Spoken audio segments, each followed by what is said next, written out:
à toutes et à tous, j'espère que vous allez bien. Alors aujourd'hui, je voulais faire une petite vidéo concernant ce tragique fait divers, euh, concernant donc ce petit garçon de 7 ans qui a été retrouvé entre la vie et la mort à Choisy-le-Roi. Et plus particulièrement donc du principal suspect, le baby-sitter. Donc pour rappel, un homme a été soupçonné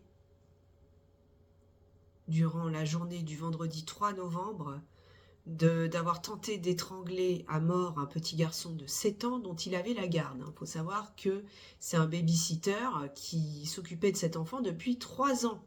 Voilà. Donc il a été placé en garde à vue dans les locaux de la brigade des mineurs pour tentative de meurtre sur mineur de 15 ans.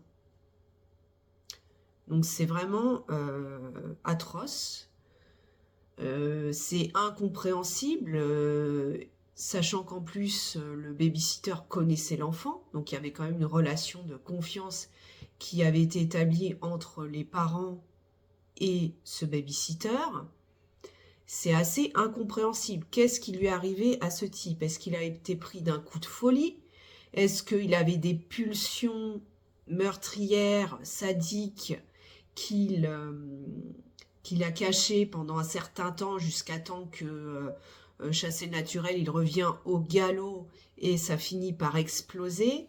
On n'en sait pas trop pour le moment. Donc ça s'est passé à Choisy-le-Roi, dans le Val-de-Marne. Faut savoir que le baby-sitter, en fait, c'est lui-même spontanément rendu à la police pour expliquer qu'il avait commis quelque chose d'atroce. Voilà, donc dans les faits, il s'est présenté vendredi dernier au commissariat de Choisy-le-Roi et il s'est accusé spontanément d'avoir tué et dit vouloir être emprisonné pour son crime. Donc l'enfant a été retrouvé selon les indications qu'il a données. Ah non, même pas, c'est pas lui qui... C'est des passants qui l'ont carrément retrouvé et qui ont prévenu, qui ont alerté tout de suite le SAMU. Donc à l'heure actuelle, cet enfant est entre la vie et la mort. Il me semble qu'il est toujours dans le coma. Donc cet individu aurait montré une photo de la victime sur son téléphone portable avant que les policiers ne réussissent à localiser les lieux. Donc l'enfant a été retrouvé inconscient vendredi soir par des riverains entre deux voitures. Il avait la tête enserrée dans un sac plastique et présentait des traces de coups et de strangulation. Donc il a été placé ensuite par le SAMU dans un coma artificiel avant de le transporter à l'hôpital. Donc concernant le profil de ce baby-sitter, pour l'instant on ne sait pas grand-chose. On sait qu'il a 29 ans, qu'il menait une vie assez solitaire, sans interaction sociale. Enfin, si tous les gens qui mènent une vie solitaire devaient commettre des meurtres, je veux dire, on sortirait plus dans la rue. Bon. Mais tout ça pour dire qu'il n'avait apparemment pas de vie sociale, pas de compagne, pas vraiment de famille, pas d'amis. Il vivait un peu en vase clos, replié sur lui-même. Donc les parents qui ont donné l'alerte en ne trouvant pas leur petit garçon ni le baby-sitter quand ils sont rentrés chez eux, indiquent qu'ils confiaient quand même leur enfant depuis 3 ans à cet individu sans qu'il n'ait rien soupçonné d'étrange pour le moment, jusqu'à présent. Cet individu est inconnu des fichiers de police, il n'a pas de casier judiciaire. Mais, selon un communiqué, le parquet a révélé qu'il a quand même été mis en cause dans une procédure en juin 2022 à Paris pour agression sexuelle sur mineur. Donc apparemment, c'est un type qui a des déviances sexuelles et qui a peut-être déjà agressé sexuellement d'autres enfants sans que cela ne se sache. et qui jusqu'à présent était à peu près passé entre les mailles du filet. Donc un dossier à l'époque avait été classé sans suite pour absence d'infraction. Bon, voilà. Comme c'est souvent le cas malheureusement dans des affaires d'agression sexuelle et de VIO, les preuves ne sont pas suffisamment caractérisées, il n'y a pas de preuves matérielles pour constater les sévices, et donc les affaires sont classées sans suite, faute de preuves, malheureusement. Donc le petit garçon pour l'instant est placé en coma artificiel, son pronostic vital est engagé. Voilà ce qu'on pouvait dire. Pour l'instant, on n'a pas plus d'informations. On sait que donc ce jeune homme a été placé en garde à vue, qui est actuellement prolongée. Donc l'enquête se poursuit. L'enfant a été retrouvé grièvement blessé, donc avec des traces de coups sur le visage, des traces de strangulation au niveau du cou. Il semblerait qu'il ait été fortement molesté. Bref, le type s'est carrément lâché sur lui et il a subi une déferlante de coups. C'était une scène d'horreur qui s'est présentée aux riverains et ensuite au SAMU.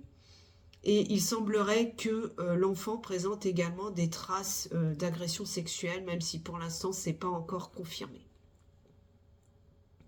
Donc ce type qui s'est présenté lui-même aux forces de l'ordre, au commissariat du Val-de-Marne, qui a déclaré carrément avoir tué l'enfant, disons qu'il l'a laissé pour mort.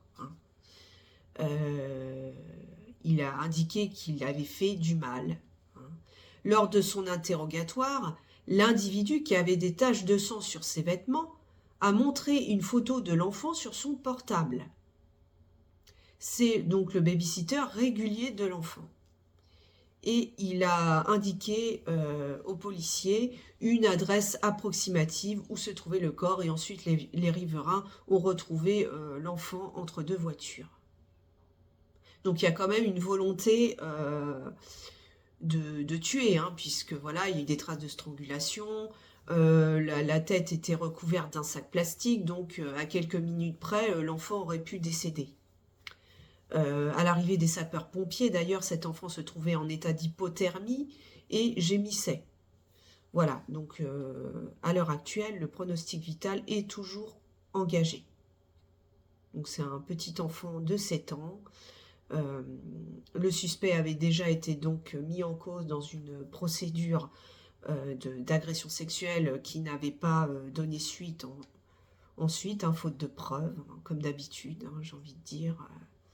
Voilà. Donc il semblerait, selon en tout cas les policiers qui ont trouvé l'enfant, que celui-ci ait subi des violences sexuelles sans que pour l'instant ce soit avéré en tout cas. Voilà ce qu'on pouvait dire. Donc l'enquête a été confiée à la brigade des mineurs. Donc encore une fois, une affaire d'agression totalement gratuite et barbare à l'encontre d'un enfant par une personne, donc un babysitter qui apparemment avait la pleine confiance des parents, qui lui confiait leur propre enfant depuis 3 ans, et donc un type qui cachait apparemment des penchants sexuels avec une vie monacale. Il semble qu'il avait perdu sa mère il n'y a pas très longtemps. Donc il a un peu le profil d'un sociopathe, mais il ne faudrait pas que ça prenne le chemin de l'irresponsabilité pénale, comme c'est le cas pour l'affaire Lola, et la principale, le suspect Dabia B, qui pour l'instant est placé dans un hôpital psychiatrique et qui pourrait voir potentiellement sa responsabilité pénale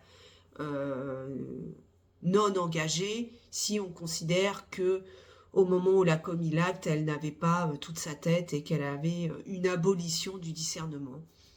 D'ailleurs, j'ai entendu Michel Marie, du Nouveau Détective, qui a indiqué que pour lui, cette affaire lui faisait penser étrangement à l'affaire Lola, car dans les deux cas, on a une personne qui semble avoir commis un acte totalement gratuit, sans raison, sous l'influence d'une psychose, etc.